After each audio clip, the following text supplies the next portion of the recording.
एक क्वेश्चन जो सब आपसे पूछते हैं, एक थप्पा जो लोग आप पे लगाते हैं वो है कि ध्रुव एक जर्मन शेफर्ड है, जर्मनी में बैठ के इंडिया की बातें कैसे कर सकता है। हाँ। तो क्यों जाना हुआ जर्मनी और क्या ये डिस्टेंस? सवाल थोड़ा उल्टा है बिकॉज मैं जर्मनी पहले गया था, यूट्यूब बाद में आया था। I was 17 when I move to Germany पढ़ाई के लिए। I did my bachelors there. I think 2-3 साल बैचलर्स करी, और उस प्रोसेस के दौरान जब मैं पढ़ाई कर रहा था तब शुरू किया था मैंने चैनल। और उसके बाद से जो भी कुछ डेवलप किया मैंने वहीं पर रह के किया था।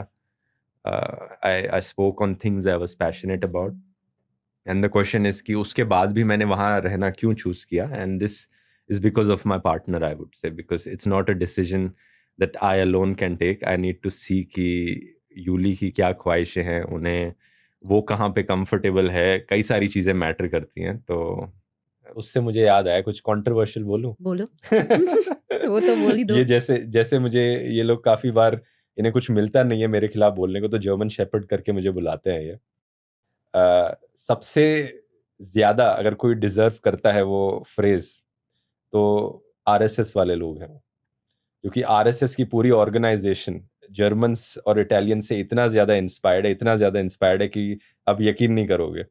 जो पूरी ऑर्गेनाइज़ेशन है, मुसोलिनी की उस वक़्त एक पैरामिलिट्री ऑर्गेनाइज़ेशन होती थी। उनका ड्रेसिंग स्टाइल से लेकर उनकी ड्रिल्स तक सब कुछ आरएसएस वालों ने कॉपी किया है। कुछ इंडियन है ही नहीं आरएसएस के बारे में। इनकी पूरी ऑर्गेनाइजेशन, पूरी आइडियोलॉजी जर्मनी से इंस्पायर्ड है, इटली से इंस्पायर्ड है, जो उस वक्त 1930s 1920s में होते थे। तो ये सुनकर मुझे बड़ी हंसी आती है जब जब ये लोग मुझे कहते हैं, क्योंकि किसी दिन मैं आरएसएस पे वीडियो बनाऊंगा तो ये सब बताऊंगा डिटेल में कि एक्चुअली में अगर कोई जर्मन शेफर्ड है तो वो ये आरएसएस के लोग हैं जो हर चीज में जर्मनी से इंस्पायर्ड हैं।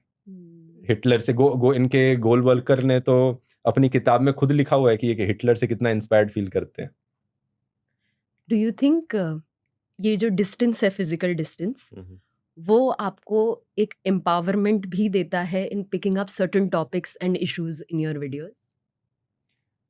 Definitely it's both an advantage and disadvantage. Advantages in the sense कि डेली प्रेशर नहीं है मेरे ऊपर।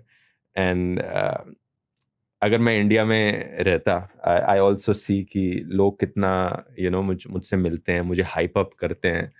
It gets in your head. तो if I live far away from that, I'm disconnected from that, so I'm more grounded, I would say, and I hope to stay more humble because of that. That is one reason why I feel like I don't feel as popular or as famous. And what was I saying? The disadvantage is that of course कुछ issues उतने अच्छे से नहीं समझ में आते because I'm away. ऐसा भी होता है? ऐसा भी होता है।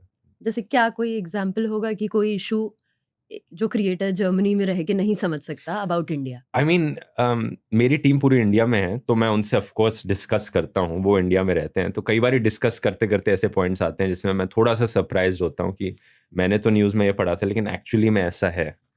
तो वो ऐसा बताते हैं। और फॉर एग्जांपल एयर पोल्यूशन का हो गया या कुछ, कि मैं कितना इमेजिन कर रहा हूँ और कितना एक्चुअली में क्या फील हो रहा है, वो फीलिंग लानी थोड़ी मुश्किल होती है कुछ चीज़ों पर। So my partner is from Baroda and now we're staying in Delhi. And since we've moved to Delhi, वो हमेशा क्रिप करता रहेगा कि this is deadly, the pollution is deadly. Whereas my parents have always stayed in Delhi. तो उनके लिए वो normal है.